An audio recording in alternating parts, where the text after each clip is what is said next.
Welcome to Dad's DeFi Space. I'm Kevin, and I'm so grateful that you've taken a moment out of your day to spend it with me, your guide to all things crypto and DeFi. Remember, none of this is financial advice. I'm just a dad who enjoys playing around in the crypto and DeFi space. Take this as it is. These are only my plays. Do your own research and check out our links below, dadsdefispace.org. And consider joining our free Telegram group, link in the description, and support the channel by checking out some of our affiliates below. Crypto Labs Research, Weeks, Blowfin, Tangent Wallet, and other exchanges. Get those rewards, help support the channel. Now, let's get to today's video. This video today, we're going to discuss how to properly set a range on a correlated pool, specifically in Revert.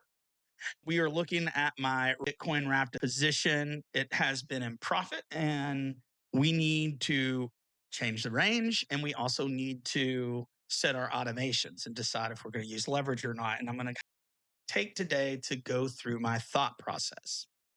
Now, one of the most important things to know is when you are providing liquidity, you have to worry about impermanent loss is when you provide two assets into a liquidity pool, you will be swapped into the weaker asset.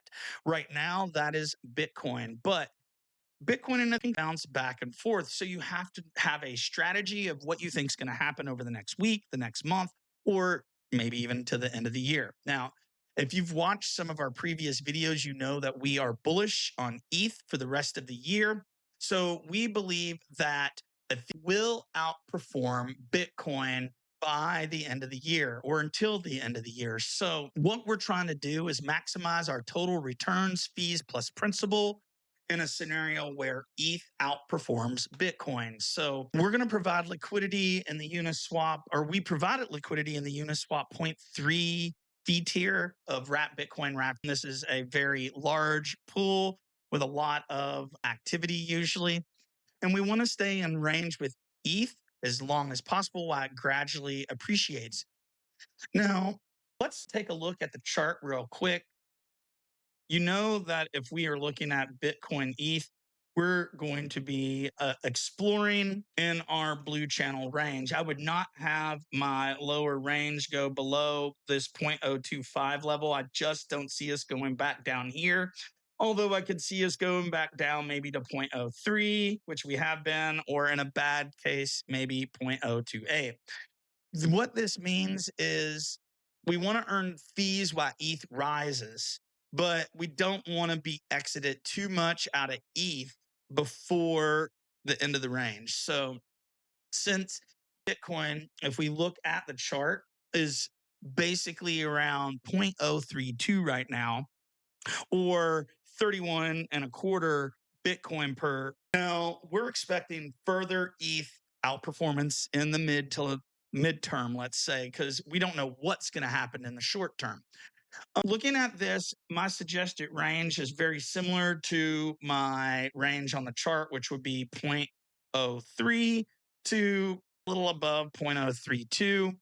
So what we're going to do with our range here is we're going to go from 0.03-ish to 0.035-ish. And that's going to give us a nice tight range to trade within, earn some fees.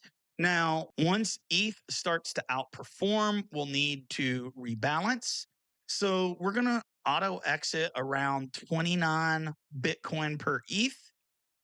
And we will automate, we're going to automate the position to rebalance around 0.035 at the top end of the range and 0.032 at the bottom of the range. So what we hope is that this will earn the ideal amount of fees while still catching some of that price appreciation.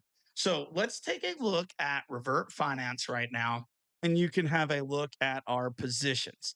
Now, you can see I'm way out of range. It was around a little over $1,000. We already paid back our loan because this was a leveraged lending, or excuse me, a leveraged liquidity pool. We made a profit of $17. APR was only about 6.12%, and that's including what we paid for borrowing and our fees. And in this position, what we want to do is we want to rebalance. So I'm going to first click on move range, this red box right here.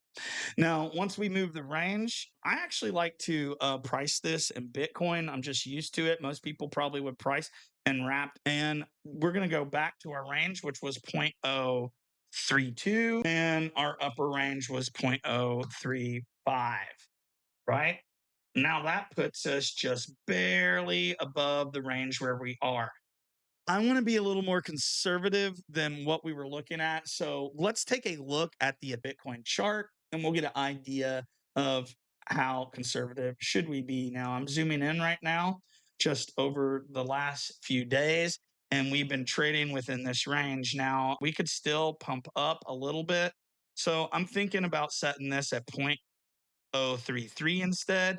And then right below here at about 0.03 range, I like that, and see what that looks like in revert. So that would be 0.031, and then this one will do 0.35. Now, right there is our approximate new range. So what we're going to do is click move range, and we're going to approve the transaction in our wallet. And what's so awesome about this is we used our simple chart TA on TradingView, right, to determine our initial core range between 0.035. This helps us to stay in range longer, earn more fees, and have less impermanent loss. So I'm hoping that a video like this gives you an idea of how to properly set a range. It's not always about high yields. It's also about price appreciation and how much impermanent loss we may be looking at. Now, a lot of these things you can run through simulation tests, either with an AI like Gronk or ChatGPT, or you can use a simulator such as, Metrics Finance. But hopefully you can take some of this information and use it in your own crypto and DeFi portfolio. And I want to thank each of you for coming out today, or taking some of your time to watch, learn. Please share this content with anyone who may be interested in the DeFi space. And check out all our links below: Crypto Labs Research, Weeks, Blowfin, Tangent Wallet, and so many others help support the channel. And consider joining our private Telegram group. Until next time, ladies and gentlemen, peace.